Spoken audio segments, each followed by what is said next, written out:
오늘 안철수 대표 특별대담 한다고 하니까 궁금해하는 질문들이 많이 들어왔다면서요. 엄청 많이 해서 한 100개 정도 받았는데요. 예. 이렇게 제가 좀 질문 드리고 싶은 거 한 두 가지만 좀 여쭤봐도 될까요? 그 질문 좀 이따가 좀 지금 이따 할까요? 일단 제가 궁금한 거 좀 먼저 물어보고 알겠습니다. 인사하고. 네. 그런데 온 김에 궁금한 내가 지금 예. 진행하느라고 제대로 못 들었는데 네. 윤석열 후보 선대위 해산 발표했나요? 발표했습니다. 어떻게? 11시부터 기자회견 통해서 발표했고요. 예.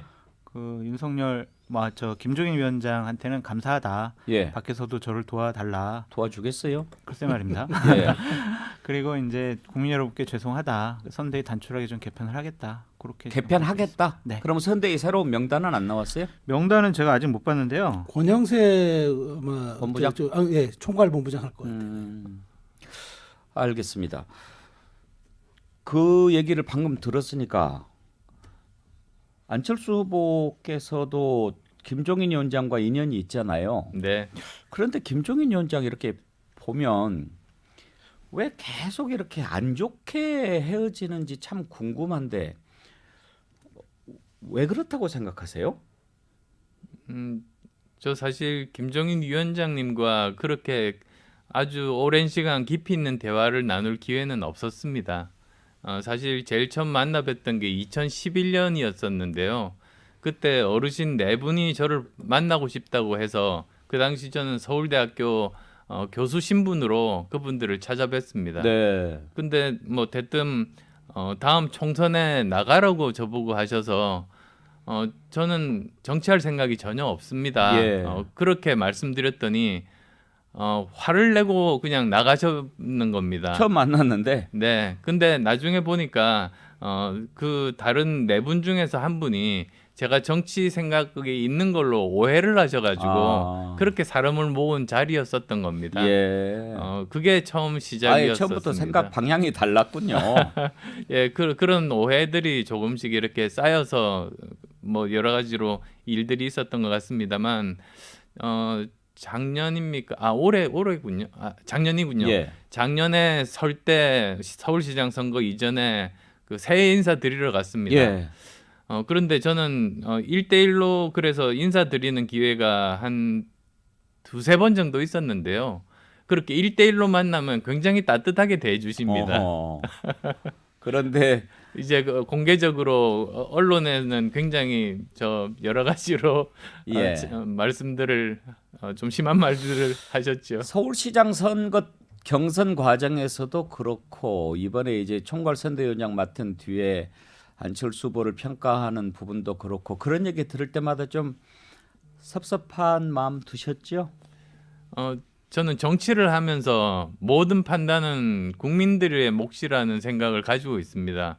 그래서 사실 저는 여의도 정치를 경험하면서 여의도 정치에서 가장 부족한 점이 서로 바로 상대방, 눈앞에 있는 상대방만 때려 눕히면 죽이면 그러면 자기가 이긴다고 착각에 빠지는 게 여의도 정치의 모습인데요.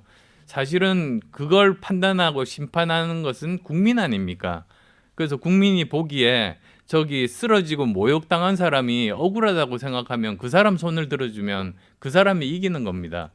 좋은 예가 될지는 모르겠습니다만 노무현 대통령 국회에서 탄핵할 때 탄핵을 한 세력은 만세를 부르고 환호를 질렀는데 결국은 국민들은 그 탄핵당한 대통령의 손을 들어줘가지고 대선에서 승리하게 만들었죠.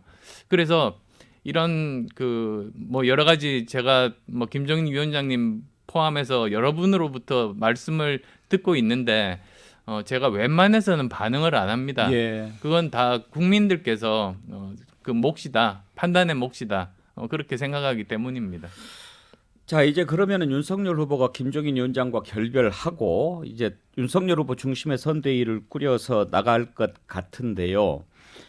어찌 됐든 현재 이재명 후보가 민주당에 있고 또 윤석열 후보 국민의힘에 있고 이제 안철수 대표 이렇게 가는데 일단 정권 교체 얘기를 하는 후보는 윤석열 후보고 안철수 후보 두 분이잖아요. 네. 그리고 3자 구도로 갔을 때 어떻게 될지는 모르겠지만 나중에 두 후보가 합쳐야 되는 게 아니냐라는 얘기가 분명히 나올 것 같습니다. 지금 구도상으로 봤을 때.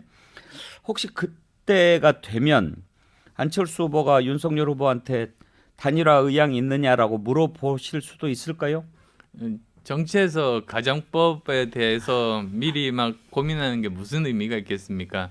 제가 처음 11월 1일 날 출마 선언했던 이유는 제가 정권 교체의 주역이 되겠다. 그 생각으로 나온 겁니다. 그리고 또 저야만이 시대 교체를 할 수 있는 유일한 사람이다. 그리고 이렇게 과학기술이 국력인 시대, 과학기술이 시대 정신인 시대에 정말 제 역할이 있다고 생각하고 소명의식을 가지고 나왔습니다. 그래서 다른 어떤 정치공학적인 것은 생각하지 않았습니다. 그리고 또 그때 제가 말씀드린 게 이런 겁니다. 12월 말까지 또는 1월 초까지는 지지율 2자리 숫자로 올리는 것이 목표이고 그 다음에 설날 정도가 되면 2월 예. 초순이 되면 삼강구도 트로이코 구도를 만들겠다. 저는 그렇게 말씀드렸는데 지금 초과 달성한 것 같은데요. 네, 일단 약속은 저는 지킨 것 같습니다. 예. 개인과의 약속이죠. 공개적으로 약속했습니다. 네. 예. 자, 이쯤에서 우리 장성철 교수 네. 질문이 나와도 될 것 같은데 어떤 질문? 좀 뭐 단일화 여쭤보려고 했는데 예. 그거는 이제 앵커께서 물어보셨고요. 국민의힘의 현재 자중 질환에 대해서는 좀 어떻게 상황을 보고 계시는지 좀 여쭤보고 싶습니다. 다른 당 문제여서 참 조심스럽긴 합니다만 저는 잘 이렇게 해결이 되면 좋겠습니다. 정말 그렇게 해서 나름대로 또 국민들께 다가가고 정책과 비전 대결 그 장으로 새롭게 구성되는 그런 계기가 되면 좋겠습니다. 이게 앞으로 한 수백 번 정도 더 질문 받으실 텐데요. 앵커께서 질문하셨지만 현재로서 보면은 안철수 후보님의 개인적인 지지율로 이번에 대통령 되기는 아직까지는 좀 부족한 부분이 있지 않겠습니까? 그렇다면 결국에는 윤석열 후보와의 단일화 문제가 향후 대선 과정 중에서 상당히 큰 정치적 이벤트가 될 텐데 지금이야 뭐 원론적인 말씀밖에 하실 수가 없겠지만 그 상황도 좀 염두에 두고 계시는지 여쭤보고 싶습니다. 지금으로서는 생각하고 있지 않습니다. 우선 저는 뚜벅뚜벅 저희 길을 가고 그리고 또 저한테 또 중요한 목표는 지금이 대한민국이 정말로 중요한 생사 기로에 서 있습니다. 그래서 이럴 때 가장 중요한 그 대선의 화두가 아까 말씀드린 대한민국 생존 전략 그리고 또 미래 담론인데 지금 현재 나오는 것은 전부 네거티브에다가 과거 발목 잡기 아닙니까? 저는 이런 그 대선의 화두를 바꾸는 것도 제 네. 중요한 역할이다. 그러면 뭐 어떤 사람이 대통령이 되든 한국의 미래를 새롭게 개척할 수 있을 것이 아니겠는가? 그런 진정성을 가지고 저는 지금 대선에 임하고 있습니다. 네.